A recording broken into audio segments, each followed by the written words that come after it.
اور اگر وہ آ گیا تو ان کا NRO خطرے میں آ جائے گا. اپنی ذات کو بچانے کے لیے ملک کو تباہی کی طرف لے کے جا رہے ہیں.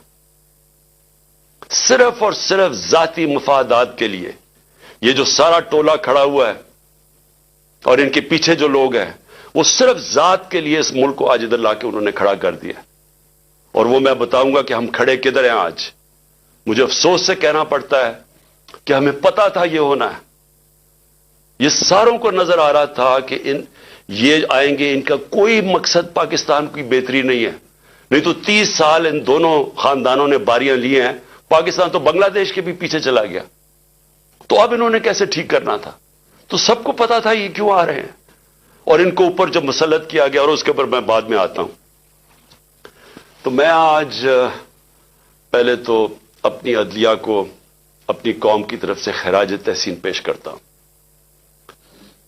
کہ ہماری ساری امیدیں اب پاکستان کی عدلیہ سے. آپ عمران خان ویڈیو لنک خطاب کر رہے ہیں. انہوں نے کہا کہ موجودہ حکومت نے ملک کو بنگلہ دیش سے بھی پیچھے دھکیل دیا ہے. انہوں نے حکمرانوں کی پالیسیوں کو تنقید کا نشانہ بنایا. انہوں نے NRO دیے جانے سے متعلق بھی گفتگو کی ہے اور ساتھ ہی ساتھ کہا کہ جہاں کمزور پر تشدد ہوتا ہے وہاں صرف تباہی ہوتی ہے. پاکستان بہت نازک موڑ پر آ کر کھڑا ہو گیا ہے. چیئرمین PTI کا مزید کہنا ہے کہ اگر درست فیصلے نہ کیے گئے تو ملک کو بڑا نقصان ہوگا. ہماری جمہوریت کو بھی نقصان پہنچایا کہ جدھر رول آف لا نہیں ہے, جدھر قانون کی حکمرانی نہیں ہے وہاں جمہوریت نہیں ہے. کوئی یہ نہ سمجھے کہ جدھر جنگل کا قانون ہے وہاں جمہوریت آئے گی. ہو ہی نہیں سکتا. الیکشن تو ساری دنیا میں ہوتے ہیں. کون سے ڈکٹیٹر نے الیکشن کروائے؟ کون سی ڈیولپنگ دنیا میں الیکشنز نہیں ہوئے؟ لیکن جمہوریت نہیں ہے وہاں. کیونکہ جمہوریت تو آتی تب ہے جب رول آف لا ہو, اور رول آف لا آنے ہی نہیں دیا یہاں. مارشل لا لگتا تھا, ویسے ہی ڈاکٹرن آف نیسیسٹی, نظریہ ضرورت آ جاتی تھی. اور نہیں تو جب یہ دو جماعتیں آئی ہیں انہوں نے اپنے آپ کو قانون کے اوپر رکھنا تھا تو انہوں نے بھی عدلیہ کے نظام کو چینج کیا. جو ڈنڈے مار کے چیف جسٹس سجاد علی شاہ کو اس کے اٹیک کیا سپریم کورٹ کو, وہ ایک جمہوری حکومت نے کیا تھا, مارشل لا نے نہیں کیا. ان کو اتنا خوف تھا آزاد عدلیہ سے کیونکہ یہ جب چوری کرتے ہیں تو یہ دیکھ ہی نہیں سکتے کہ اس ملک کی عدلیہ آزاد ہو جائے, کیونکہ چوری پکڑی جائے گی. اور وہی سجاد علی شاہ کر رہے تھے, جسٹس سجاد علی شاہ. اور انہوں نے اس کو اٹیک کر کے ہٹایا گیا, ججز خریدے, بغاوت کروائی سپریم کورٹ میں صرف اپنی چوری بچانے کے لیے. اور آج بھی ہم وہاں کھڑے ہیں کہ یہ پورا ہماری عدلیہ کے اوپر زور لگا رہے ہیں. ہر قسم کا اب یہ بلیک میل کریں گے. ہر قسم کی ان کی ایک ہی کوشش ہوگی کہ پاکستان کی عدلیہ پھر ان طاقتور کا, ان چوروں کا ساتھ دے. اور اس کے لیے یہ بلیک میل کر رہے ہیں. اور ہر قسم کی, میں اپنی قوم کو کہنا چاہتا ہوں, تیاری کریں آپ. انہوں نے ہر قسم کا پریشر ڈالنا ہے عدلیہ پہ, جو انہوں نے ماضی میں کیا. اور انہوں نے ہر قسم کی کوشش کرنی ہے کہ پاکستان کا آئین جو واضح طریقے سے کہتا ہے کہ 90 دن کے آگے الیکشن نہیں جا سکتی. 90 دن کے بعد یہ دو کیئر ٹیکر گورنمنٹس, ان کے اوپر وائلیشن ہوگی آئین کی. ان کے اوپر یہ بالکل ان کا جو 900 کے ایک دن کے بعد, 90 کے ایک دن کے بعد, 90 دنوں کے بعد, ایک دن کے بعد یہ حکومتیں غیر آئینی ہو جائیں گی. ان کے کوئی آرڈرز نہیں سننے چاہیے کسی بھی بیوروکریٹس کو, کسی پولیس والے کو, کیونکہ قانون ان کو, آئین ان کو اجازت نہیں دیتا. تو جو اس ملک کی, میں قوم کو صرف آج سب سے پہلے تو یہ بتانا چاہتا ہوں کہ اپنی عدلیہ کے ساتھ ہم نے کھڑے ہونا ہے. ان کو ہماری ضرورت پڑے گی کیونکہ ابھی سے ہی ان کے خلاف سٹیٹمنٹس آنی شروع ہو گئی ہیں. ان کو پریشر ڈالنے کی کوشش کی گئی ہے. جبکہ آئین واضح ہے اس کے باوجود یہ کہنا یہ کوشش کر رہے ہیں. اور یہ جو دو مافیا فیملیز اس ملک پر مسلط ہوئی ہیں, یہ سارا وقت ان کا یہ نہیں کہتی, ان کو شرم بھی نہیں آتی یہ کہتے ہوئے, یہ اصل میں یہ کہتے ہیں کہ ہم قانون سے اوپر ہیں. نواز شریف کہتے ہیں میرے سے بڑا ظلم ہوا ہے, مجھے نکالا گیا. 1.5 سال اس کے اوپر تفتیش کی گئی سپریم کورٹ, اس کے بعد JIT, اس کے بعد ثابت ہوا اس کی کرپشن کا کہ 4 لندن میں بڑے بڑے فلیٹ जो पैनमा के इंकशाफ में सामने आए थे, जो किसी हमने नहीं निकाले, इंटरनेशनली इनको अल्लाह की पकड़ थी, इनके फ्लैट सामने आ गए, जो हमेशा कहते थे हमारे नहीं, मानने पड़े हमारे हैं, और अदालत में बता ही नहीं सके कि पैसा किधर से आया। तो उसके बाद जब अदालत ने इनके खिलाफ फैसला किया, तो ये नहीं कि अभी तक साबित नहीं कर सके कि किधर से मनी ट्रेल गई इस मुल्क से पैसा ये फ्लैट खरीदने को, एक डॉक्यूमेंट नहीं दे सके साबित करने के लिए। लेकिन वो कह ये रहे हैं कि जुर्रत कैसे पड़ गई किसी के हमारे ऊपर केस करने की, अदालतों को कैसे जुर्रत पड़ गई हमारे खिलाफ फैसला करने की, ये असल में ये कह रहे हैं। और अभी भी ये कोशिशें करेंगे, क्योंकि इलेक्शन से ये डरे हुए हैं, अवाम से डरते हैं। पहले कहते जी वोट को इज्जत दो, बड़ी कैंपेन की वोट को इज्जत को, हम जब पावर में थे इलेक्शंस करवाओ, 3.5 साल मैं सुनता रहा जी इलेक्शंस करवाओ, और अब इलेक्शन से भाग रहे हैं, क्योंकि ये तब इलेक्शंस करवाएंगे, सबसे पहले इमरान खान को डिस्क्वालीफाई करो, इमरान खान को जेल में डालो, ये नवाज शरीफ की शराइत है। इसको वो लेवल प्लेइंग फील्ड कहता है। खुद पकड़ा गया है अरबों रुपए के वहां प्रॉपर्टीज में बैठा हुआ है, साबित नहीं कर सकता, अदालतों से जेल से बाहर भागा हुआ है, झूठ के ऊपर ये शहबाज शरीफ ने जाली एफिडेविट दिया हुआ है लाहौर हाई कोर्ट को, कोई शर्म नहीं है इसकी। लेकिन इमरान खान वीडियो लिंक खिताब कर रहे हैं। उन्होंने कहा कि मौजूदा हुकूमत ने मुल्क को बांग्लादेश से भी पीछे धकेल दिया है। जहां कानून की हुक्मरानी नहीं वहां जमहूरियत नहीं। 90 रोज में इलेक्शंस ना कराए गए तो क्या इनकी खिलाफ वर्जी होगी, 90 रोज में इलेक्शंस ना कराए तो हुकूमत गैर आईनी हो जाएगी। हुक्म लेके हर फैसला करती है हैंडलर जो पीछे कहते हैं। 2 जो केयर टेकर गवर्नमेंट्स बनाई हैं इन्होंने, हमने इतने नाम भी वैसे दिए जो कि गैर जानिबदार थे, इन्होंने जान के उन लोगों को ऊपर बैठाया है जो ये लाहौर का चीफ मिनिस्टर बनाया है, उसको बिल्कुल जो सबसे बड़ा दुश्मन था तहरीक इंसाफ को, उसको ऊपर बैठा दिया। जैसे ऑफिसर्स पॉइंट कर रहे हैं, जो ये जो पुलिस वालों को रखा गया जिन्होंने हमारे पर तशद्दुद किया, उन सबको ऊपर बैठा दिया। तो हमारे ऊपर केसेस करो, पार्टी को तोड़ो। जब ये समझेंगे कि ये बिल्कुल ग्राउंड तैयार हो गई है इनके लिए, तब ये चाहते हैं इलेक्शन करवाओ, इसलिए भाग रहे हैं इलेक्शन से। और मैं वैसे इनको कहता हूं कि जितनी भी देर आप कर लें रिजल्ट वही निकलना है, जितनी धांधली कर लें रिजल्ट वही निकलना है। लेकिन मुल्क तबाह हो रहा है। हमारी सारी कोशिशें थी कि इलेक्शंस अभी इसलिए हम करवाना चाहते थे कि इलेक्शन एक ही तरीका इस दलदल में जो मुल्क फंसा दिया उससे निकलने का, और तो दूसरा रास्ता ही कोई नहीं है। तो हम अपने मुल्क के लिए अपनी 2 गवर्नमेंट्स डिसॉल्व करते हैं अपने मुल्क की खातिर, कि किसी तरह हम जो ये उधर पहुंचा दिया इन्होंने पाकिस्तान को, कि इस मुल्क की 75 साल तारीख के अंदर कभी मुल्क के ये हालात नहीं थे जो आज है। किसी से पूछे या कि मैं इमरान खान क्या कह रहा है, मैं चाहता हूं कि किसी इकोनॉमिस्ट से पूछ लें, कोई गैर जानिबदार लोग एक्सपर्ट्स हों पॉलिटिक्स के, इकोनॉमिक्स के, उनसे तो पूछे कि कभी पाकिस्तान के ये हालात थे। और कोई आगे रोशनी भी नहीं नजर आ रही। जितनी देर ये बैठे रहेंगे ये और आप डूबते जा रहे हैं। मेरे पास अदाद व शुमार हैं, तो मैं ये फिर से अपनी कौम को बताना चाहता हूं कि ये जो हालात आज हैं, कैसे इस मुल्क का तनख्वाहदार तबका अब गुजारा करेगा। और अभी शुरुआत है, अभी जो IMF के साथ इन्होंने तय किए कंडीशंस, उसके बाद जो अब लहर आने लगी है महंगाई की, कैसे, मैं तो अभी बताऊंगा जो आज हालात है, अभी मजीद जो आगे होंगे वो कैसे वो बर्दाश्त करेंगे वो लोग। तो मैं सबसे पहले दूसरी बात जो आज मैं करना चाहता था, हमारे पुराने आर्मी चीफ, उन्होंने एक सहाफी को एक इंटरव्यू दिया और उसने फिर कॉलम भी लिखी। उसमें उसने 2-3 चीजें ऐसे कही, तो मैं सिर्फ उनके ऊपर बात करना चाहता हूं कि अगर हमारे मुल्क ने अब इस दलदल से निकलना है तो पाकिस्तान को ऐसे हमें चलाना पड़ेगा जो अब तक हम नहीं चला पा रहे। और उसके लिए सबसे पहली चीज होगी रूल ऑफ लॉ। जब तक हम सबको कानून के नीचे नहीं रखते, जब तक आइन के दायरे में रह के इदारे और लोग کام نہیں کرتے، اس سے اب ہم نہیں نکل سکتے. میں پھر سے کہہ رہا ہوں، ایک ہے نعمتوں کا راستہ، وہ بالکل مختلف ہے، ایک ہے تباہی کا راستہ، اس طرف ہم نکلے ہوئے ہیں. تو یہ جو آرمی چیف نے، ایکس آرمی چیف نے باتیں کی، سب سے پہلے تو مجھے حیرت ہوئی کہ اس نے کہا جی عمران خان ملک کو تباہی کی طرف لے کے جا رہا تھا. میں نے عمران خان سے ملک کو بچانا تھا تو تسلیم کر لیا کہ اس نے فیصلہ کیا تھا گورنمنٹ گرانے کا، جو میں اور ساری قوم کو ویسے ہی پتا ہے. لوگوں کو تو اب سوشل میڈیا کا زمانہ ہے، وہ آخری رات جس دن وہ میں نے کہا تھا کہ کوئی رہ تو نہیں گیا، تو اس دن رات کو تو سب قوم کو پتا چل گیا تھا کہ کون تھا پیچھے اس کے. وہ ارشد شریف شہید نے بڑی زبردست بات کی، وہ کون تھا، تو سب کو پتا تھا وہ کون تھا.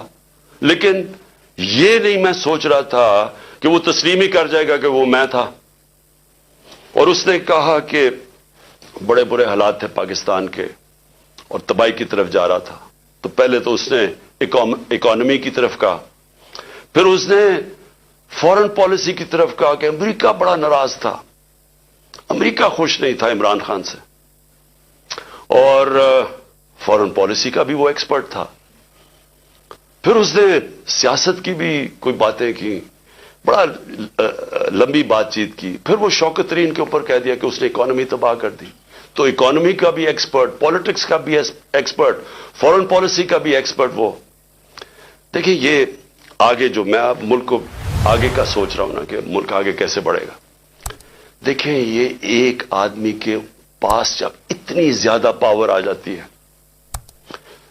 جو پاور اس جنرل باجوہ کے پاس تھی کہ سپر کنگ تھا، سب کے اوپر بیٹھا ہوا تھا، سارے فیصلے اس کے.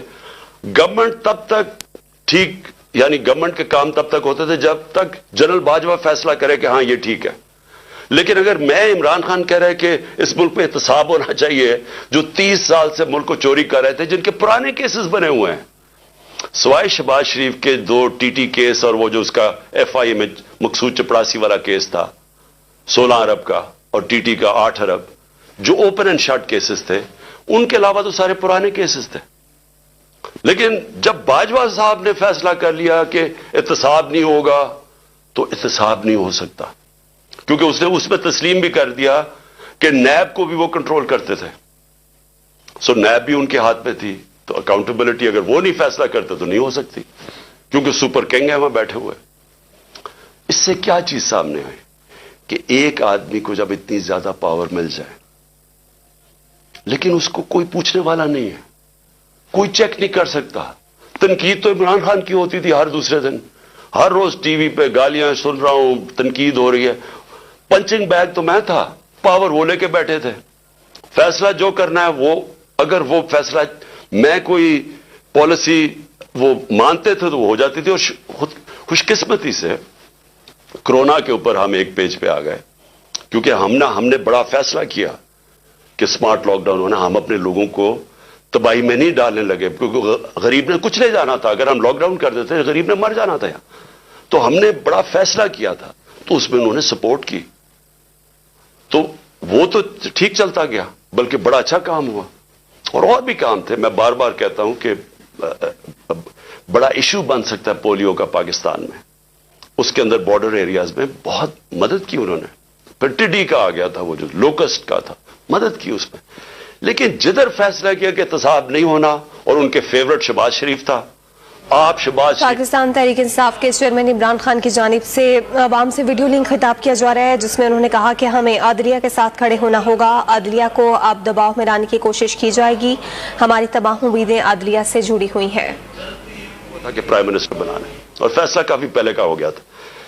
کہنے کا میرا مقصد یہ ہے کہ آج جدھر پاکستان کھڑا ہے، ذمہ دار تو وہ آدمی ہے جس نے یہ فیصلہ کیا کہ اب گورنمنٹ گرانی ہے، کہ عمران بڑا خطرناک ہے. لیکن قوم آج سارا اس فیصلے کی، قوم جو تباہی ہوئی ہے ملک کے اندر، اب قوم اس کا بوجھ برداشت کر سکتی ہے. تو کوئی پوچھنے والا نہیں ہے، کوئی انکوائری نہیں ہوگی کہ اس نے کس طرح فیصلہ کیا. ہر دنیا کے اندر جب بھی کوئی ذمہ داری لیتا ہے उसी के पास अथॉरिटी होती है और उसी से पूछा जाता है, वो आंसरेबल होता है। लेकिन यह आदमी आंसरेबल ही नहीं किसी का, जो मर्जी फैसला ठीक हो गया तो क्रेडिट ले लिया, मैंने ये कर दिया, जब गलत हुआ तो जिम्मेदार इमरान खान था। और आज कौन जिम्मेदार है? मेरा सवाल यह है कि चलती हुई इकोनॉमी को जो आज इसने यहां पहुंचाया है, इसका कौन जिम्मेदार है? ये कहते हैं ना जी कि बड़े बुरे हालात थे। मैं आपको IMF फरवरी 2022 में, आज से 1 साल पहले, पाकिस्तान की इकोनॉमी के ऊपर वो कमेंट करते हैं, समरी बनाते हैं, एग्जेक्टिव समरी। वो क्या कहता है? 4 चीजें कहता है पाकिस्तान की। 1 साल पहले, हमारी हुकूमत गिराने से 1.5 महीना पहले, वो कहता है कि पाकिस्तान की इकोनॉमी वाज ग्रोइंग फास्ट, तेजी से हमारी दौलत में इजाफा हो रहा था, सस्टेनेबल, कि ये सस्टेन कर सकती थी, यानी ये एक वन ऑफ नहीं है, ये कोई तुक्का नहीं लगा, ये सस्टेन करनी थी, यानी इसी तरह चलते रहना था। और उसमें वो क्या कहता है, ये भी जरा सुने। वो कहता है कि 7 सालों के अंदर पाकिस्तान की जो मिडिल क्लास में इजाफा होगा, यानी जो मिडिल क्लास, जो जिनके हालात बेहतर होंगे, वो 6 करोड़ लोग ऊपर जाएंगे, मिडिल क्लास बनेंगे पाकिस्तान की। IMF कह रहा है। फिर कहते हैं इंक्लूसिव। इंक्लूसिव का क्या मतलब है? कि सिर्फ अमीर अमीर नहीं हो रहा, उन्होंने कहा कि सारा आबादी इसके अंदर शामिल थी। गरीबों के लिए हेल्थ कार्ड, लांसेट जो कि दुनिया की लीडिंग मेडिकल जर्नल है, जो कि सारी दुनिया के टॉप डॉक्टर्स वो जर्नल पढ़ते हैं, जिसको लांसेट कहते हैं। लांसेट पाकिस्तान के हेल्थ कार्ड की तारीफ कर रहा था, और वो तारीफ इसलिए कर रहा था कि पहले तो ये निचले तबके को पहली दफा एक इंश्योरेंस मिली कि गरीब घराना किसी भी अस्पताल में जाके अपना 10 लाख तक इलाज करवा सकता था। ये उन्होंने, लांसेट लिखता है कि हमारे से बहुत अमीर तरीन मुल्कों के पास भी यूनिवर्सल हेल्थ कवरेज नहीं थी जो पाकिस्तान में थी। और इसका जो दूसरा क्या पहलू था कि हमारे जो प्राइवेट सेक्टर है, जो देहातों में नहीं जाता, जो हमारे गवर्नमेंट हॉस्पिटल्स हैं, वहां देहातों में डिस्ट्रिक्ट हॉस्पिटल्स खाली पड़े होते हैं, डॉक्टर्स नहीं जाते, नर्सेज नहीं जाते, वहां सारे बेचारे उधर से उठ के लोग आ जाते हैं डिविजनल हेडक्वार्टर्स या बड़े शहरों में। तो पहली दफा प्राइवेट सेक्टर देहातों में जा रहा था। उन्होंने छोटे छोटे हॉस्पिटल्स बनाने शुरू कर दिए हेल्थ कार्ड की वजह से। तो एक हेल्थ कवरेज का नेटवर्क बन रहा था पाकिस्तान में, जो कि इन्होंने आके खत्म किया। और क्यों किया? क्योंकि वो मरियम की वो ऑडियो लीक्स, उसमें वो कहती है कि इमरान खान को फायदा ना हो जाए, अपने तो खांसी भी हो और वो जुकाम भी हो तो बाहर चले जाते हैं सारा टब्बर इलाज करवाने के लिए। थोड़ी सी चीज हो पता चलता है जी अब फिर लंदन पहुंच गए इलाज करवाने के लिए। और कोई ऐसा दो दुनिया में सिर्फ मुल्क हैं जो कि मरियम बीबी का सिर्फ इलाज हो सकता था, वहां और कोई दुनिया में हो ही नहीं सकता था। लेकिन आम आदमी का कभी सोचा कि गरीब घराने के अंदर जब एक बीमारी आ जाती है तो पता है कि उनके ऊपर क्या गुजरती है?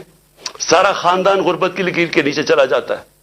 यह सारी रिसर्च शो करती है कि एक बड़ी बीमारी वो लोग जो गुर्बत की लकीर से ऊपर होते हैं, एक बीमारी उनको नीचे ले जाती है गुर्बत की लकीर से। तो इन्होंने आके वो हेल्थ कार्ड खत्म किया जो कि हमारा, जब वो कहते हैं ना सस्टेन, जब इंक्लूसिव का मतलब होता है कि वो सारी कौम को लेके, जब मुल्क में दौलत में इजाफा हो रहा है तो लोगों को भी साथ हम लेके चल रहे थे। फिर एहसास प्रोग्राम, दुनिया ने एक्नॉलेज किया पाकिस्तान का एहसास प्रोग्राम जो निचले तबके के लिए था।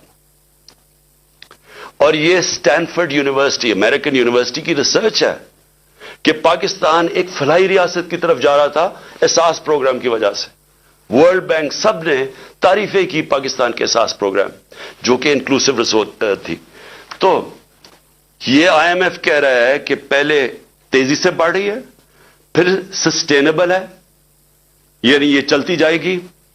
और उन्होंने कहा कि 6 करोड़ लोग उसमें आ जाएंगे मिडिल क्लास में ऊपर। फिर वो कहता है इंक्लूसिव है कि वो सिर्फ हमने अमीरों का नहीं सोचा, नीचे से भी उठा रहे हैं, जिसमें कामयाब पाकिस्तान भी था, कामयाब जवान था नौकरियां देने के लिए। और जॉब रिच, कि हम रोजगार पैदा कर रहे हैं। यानी हम नौकरियां दे रहे थे, एम्प्लॉयमेंट बढ़ रही थी पाकिस्तान में। फैसलाबाद जैसी जगह में जिधर हम जब 2018 में आए थे तो लोग अपनी फैक्ट्रियां बेच के उनको हाउसिंग एस्टेट बना रहे थे, वहां फैक्ट्रियां बंद हो रही थी। हमारे दौर में 2022 के अंदर टेक्सटाइल सेक्टर कह रहा था कि हमारे पास मजदूर कम पड़ गए, हमें बाहर से मजदूर लाने पड़ते हैं। और आज जाके जरा फैसलाबाद में पूछे कि हालात क्या है बेरोजगारी के। तो मैं अब उसके बाद सिर्फ 2-3 और चीजें कहना चाहता हूं, और मैं ये इसलिए कहना चाहता हूं कि उन्होंने ये मुल्क को बचा रहे थे। जनरल बाजवा इमरान खान को मुल्क से बचा रहे थे, तबाही से बचा रहे थे। तो ये जरा तबाही का जरा मैं सिर्फ कौम के सामने रखना चाहता हूं कि 10 महीने के अंदर क्या हुआ है पाकिस्तान में। जो इस मुल्क के अंदर महंगाई हुई है, इन्फ्लेशन हुई है, अगर आपके एक निचले तबके के खानदान के पास अगर 30,000 रुपए उनकी आमदनी थी, अगर 30,000 आमदनी थी पिछले साल की अप्रैल में, आज उसकी खरीदने की कैपेसिटी के वो कितनी चीजें खरीद सकता है, वो रह गई है 20,000। और लोगों की आमदनी से 10,000, 30,000 में 10,000 रुपया गायब हो गया महंगाई की वजह से। और वो क्यों है, मैं जरा फिर से लोगों को बताना चाहता हूं कि वो मुल्क को जो बचाया जा रहा था इमरान खान से, वो जरा देखेंगे बचा के किया क्या मुल्क के साथ। और अभी IMF की जो एग्रीमेंट हुई है, ये महंगाई अभी आनी है मजीद, जो रुपया गिरा है इसकी और महंगाई आनी है। लेकिन अभी तक जो महंगाई है, मैं सिर्फ अप्रैल से अब तक आपको बता दूं, आटा बुनियादी चीज जो एक इंसान इस्तेमाल करता है, आम आदमी, 1170 रुपया था 20 kg आटा हमारे दौर पे, आज वो चला गया 2400 पे, दुगना हो गया। घी 470 रुपए का जो घी पर केजी था हमारे दौर पे, आज 550 पे चला गया केजी। लेकिन जो सुनने वाली चीज है वो है, हम इंपोर्ट करते हैं पाम ऑयल। पाम ऑयल की कीमत इंटरनेशनल मंडी के अंदर आधी हो गई है। उसका कोई फायदा पाकिस्तानियों को नहीं हुआ, क्योंकि यहां मजीद तकरीबन 100 रुपए और महंगा हो गया केजी पे। चिकन, मुर्गी जो हम इस्तेमाल करते हैं, 268 रुपए केजी था हमारे जमाने में, आज 415 पे पहुंच गया। जो चावल 104 केजी हमारे जमाने में था, 172 केजी पे पहुंच गया। प्याज, जो आम आदमी प्याज और रोटी खाने वाले लोग हैं, 62 रुपए किलो था प्याज, आज पहुंच गया 225 रुपए किलो। दूध, जो बच्चों के लिए बहुत जरूरी होता है, बच्चों की हड्डियों के लिए, 117 रुपए लीटर था, आज 153 रुपए लीटर पहुंच गया। जो आम आदमी इस्तेमाल करता है, क्योंकि गैस सिर्फ जो पहुंचाई जाती है घरों में, वो सिर्फ 27% घरों में गैस पहुंचाई जाती है पाइप के जरिए, बाकी लोग सिलेंडर इस्तेमाल करते हैं। तो जो हमारे जमाने में 2470 रुपए सिलेंडर था, 2470 रुपए का सिलेंडर, वो आज 3400 रुपए पे पहुंच गया, 3400 रुपए पे। बिजली 16 रुपए यूनिट हमारे दौर में था, आज 36 रुपए यूनिट पे पहुंच गई है। पेट्रोल 150 रुपए का था, आज 250 रुपए पे पहुंच गया है। डीजल 145 रुपए का था, 263 रुपए पे पहुंच गया। डॉलर, और जिसकी वजह से बहुत जो महंगाई आ रही है, 178 रुपए डॉलर था हमारे दौर में, आज 270 पे पहुंच गया। और इसका अभी इफेक्ट आने वाला है। मैं इसलिए भी आज ये अपनी कौम से कहना चाहता हूं कि देखें, आगे जिस तरह मुल्क चलेगा, बंद कमरों में एक आदमी फैसला करेगा तो यही नतीजा होगा। उसके पास इतनी पावर है कि वो अक्ले कुल बन गया, हर चीज का वो हर फन मौला बन गया। फॉरेन पॉलिसी तो वो जानता है, इकोनॉमी वो समझता है, शौकत तरीन के ऊपर वो कमेंट कर सकता है कि जी वो शौकत तरीन ने ये किया तो वो किया। आपको पता क्या इकोनॉमिक्स का? और आप बताएं ना कि अब ये जो इकोनॉमी पहुंची है, आप इसके कौन जिम्मेदार है? और फिर पॉलिटिकल सिचुएशन के ऊपर वो बात कर रहा है कि जी फलाने को चीफ मिनिस्टर हटा दो तो इसको लगा दो, जिसको लगा रहा है वो लैंड माफिया का हिस्सा है उन्हें उसको लगा दो। फैसले सब कर रहा है, लेकिन जिम्मेदारी कोई नहीं है। जिम्मेदारी इमरान खान की है जो कि पंचिंग बैग बना हुआ था।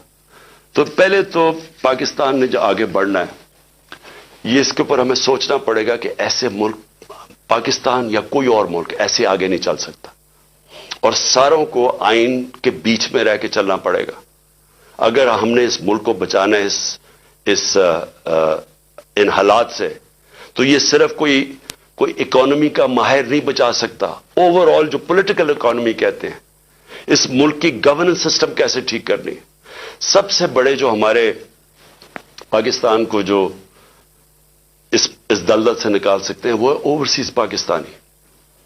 अभी हमें बड़ा फख्र था, तुर्की में हम पढ़ रहे थे कि एक पाकिस्तानी ने $30 मिलियन दिए, जो बड़े मुश्किल इम्तिहान से हमारे तुर्क भाई गुजर रहे हैं जिधर से जलजिले की वजह से।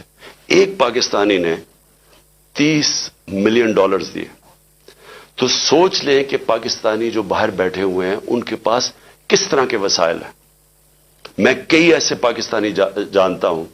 अगर हम मुल्क का यहां माहौल, गवर्नेंस ठीक कर लें, यहां रूल ऑफ लॉ ले आए, उनको इत्मीनान हो जाए हमारे इंसाफ के निजाम पे, कॉन्ट्रैक्ट एनफोर्समेंट, कि अगर वो सरमायाकारी करते हैं तो वो उनका कोई कब्जा नहीं हो जाएगा, उनके घरों पे कब्जा, फ्लैटों पे कब्जा, जिस तरह के प्लॉट्स पे कब्जा होता है, वो इत्मीनान की जरूरत है। और जिस वक्त हमने अपना निजाम ठीक कर लिया, वो अपनी इन्वेस्टमेंट लेके आएंगे। इस वक्त सिर्फ रेमिटेंसेस हम लेके आए थे, सरमायाकारी वो नहीं करते पाकिस्तान में, वो दुबई चले जाते हैं क्योंकि उनको वहां इत्मीनान है उनके सिस्टम पे। लेकिन पाकिस्तान से वो वहां नहीं करते क्योंकि इत्मीनान नहीं है। और इत्मीनान इसलिए नहीं है कि एक आदमी फैसला करके गवर्नमेंट गिरा देता है, एकदम पॉलिसीज चेंज हो जाती हैं। जिस मुल्क में सर्टेनिटी नहीं है, पॉलिटिकल सर्टेनिटी नहीं है, वो कभी भी उस मुल्क में वो उस तरह की सरमायाकारी और खुशहाली नहीं आ सकती। तो हमने पाकिस्तान को जो निकालना है, उसमें हमने अपनी इकोनॉमी ठीक करने के लिए सबसे पहले अपना गवर्नेंस सिस्टम ठीक करना है। एक सर्टेनिटी लेके आनी है, एक प्रेडिक्टेबिलिटी जो अंग्रेजी में कहते हैं, यानी जो आज सरमायाकारी करे उसे पता तो चले कि मुल्क आगे 5 साल किस तरह जाएगा। उसके लिए सबसे पहला कदम साफ और शफाफ इलेक्शन है। जब तक हम साफ और शफाफ इलेक्शन नहीं करवाते, मुल्क के अंदर इस्तेकाम नहीं आता, जब तक पॉलिटिकल स्टेबिलिटी नहीं आती, इकोनॉमी स्टेबलाइज नहीं करती। और कोई मुझे आज बता दे कि इसके अलावा कोई हल है। हमारा मसला यह है कि हमारा पाला पड़ा हुआ उन लोगों से जो मुल्क का नहीं सोच रहे। इनके पैसे बाहर पड़े हैं, इनकी अरबों डॉलर बाहर पड़े हैं, इनको कोई फिक्र नहीं है कि अगर पाकिस्तान नीचे जाता है तो इनको कोई नुकसान नहीं होता, क्योंकि इनके डॉलर तो ऊपर जा रहे हैं रुपए के मुकाबले में, इनको कोई फर्क नहीं पड़ता। लेकिन जिन पाकिस्तानियों का जीना मरना पाकिस्तान में है, उनको बड़ा फिक्र करनी चाहिए आज कि इस वक्त हम जिधर खड़े हैं, ये हमारे इन पॉलिसीज और इन लोगों ने, माफियाज, अपनी चोरी बचाते बचाते हमें घुटनों पे ये ले आए। हमारे पास अब बार्गेनिंग पावर ही नहीं रह गई, हमारे पास वो ताकत ही नहीं रह गई कि हम कहें कि जी IMF को कहें ये चीज हम मानते, ये नहीं मानते, क्योंकि हम तो बिल्कुल उधर पहुंच गए हैं कि इन्होंने पहले कहा जी हम IMF को ये कर देंगे, हम डॉलर 200 से नीचे ले आएंगे रुपया, और आज किधर पहुंच गए हैं? क्योंकि इनके पास कोई रोड मैप नहीं है। रोड मैप है, वो शुरू होगा साफ और शफाफ इलेक्शन से, जिससे ये लोग भाग रहे हैं और इनके पीछे जो लोग बैठे हैं वो भी अपने मफादात के लिए इससे बच रहे हैं। कौम को मैं आज कहना चाहता हूं कि देखें, ये असल में हकीकी आजादी की हमारी जद्दोजहद है। हम अपने मुल्क को कानून, इंसाफ दे के, फंडामेंटल लोगों को राइट्स दे के, रूल ऑफ लॉ करके आजाद करना चाहते हैं। वो आजादी तो आती है इंसाफ से, और वो तब होगी जब हम सब जद्दोजहद के लिए तैयार हों। मैंने जो जेल भरो तहरीक है उसकी मैं पूरी तैयारी कर रहा हूं, और मुझे खुशी है कि बड़े लोग रजिस्टर कर रहे हैं इसमें। मेरी इंतजार करें, मैं चंद रोजों में ये ऐलान करूंगा, क्योंकि हम ये सिस्टम दो तरह है, तोड़ फोड़ कर दें, सड़कों पर निकल जाएं, इंतशार फैला दें, हम कर सकते हैं। सबसे ज्यादा स्ट्रीट पावर हमारे पास है, लेकिन मुल्क ये बर्दाश्त नहीं कर सकता। اس لیے یہ پرامن طریقے کا احتجاج ہے جیل بھرو تحریک. ہمیں جو سارا وقت ڈراتے رہتے ہیں جی آج اس کو پکڑ لیا, شوکت ترین کے وارنٹ نکل گئے, کبھی وہ عثمان ڈار کے پیچھے پڑ گئے, جو بولنے والا اس کے پیچھے پڑ گئے, صحافیوں کو ڈرا رہے ہیں, دھمکا رہے ہیں, لوگ یہاں سے باہر بھاگے ہوئے ہیں. معین پیرزادہ وہ باہر بھاگا ہوا ہے, وہ دوسرا ارشد شریف سے جو ہوا, جو ابھی بھی جو سٹریس ڈالتے ہیں کہ تھوڑی سی ادھر سے لائٹ. پاکستان تحریک انصاف کے چیئرمین عمران خان کی جانب سے ویڈیو لنک خطاب کیا جا رہا ہے. انہوں نے کہا کہ یہ حقیقی آزادی کی جدوجہد ہے. جہاں قانون کی حکمرانی نہیں وہاں جمہوریت نہیں. 90 روز میں الیکشنز نہ کروائے گئے تو یا ان کی خلاف ورزی ہوگی. اس لیے اس ملک کے لیے حقیقی آزادی کے لیے ہم سب کو جدوجہد کے لیے اب تیار رہنا پڑے گا. میں آج سارے اپنے پاکستانیوں کو آخر میں کہہ رہا ہوں, جو نوجوان یہ سوچ رہے ہیں ملک چھوڑ کے جانے کا, آپ سب کو کہہ رہا ہوں دیکھیں بھاگنے کی کوئی جگہ نہیں ہے. جو قومیں جب تک اپنی آزادی کے لیے نہیں لڑتی, جدوجہد نہیں کرتی, کوئی ان کو آزادی نہیں دیتا. زنجیریں گرتی نہیں ہیں, توڑنی پڑتی ہیں. ہم سب کو تیاری کرنی چاہیے. اور میں پھر سے اپنے ساری پارٹی کو, پاکستانیوں کو کہنا چاہتا ہوں تیاری کریں جیل بھرو تحریک کی. انشاءاللہ میں چند دنوں میں اس کی اناؤنسمنٹ کروں گا. پاکستان زندہ باد.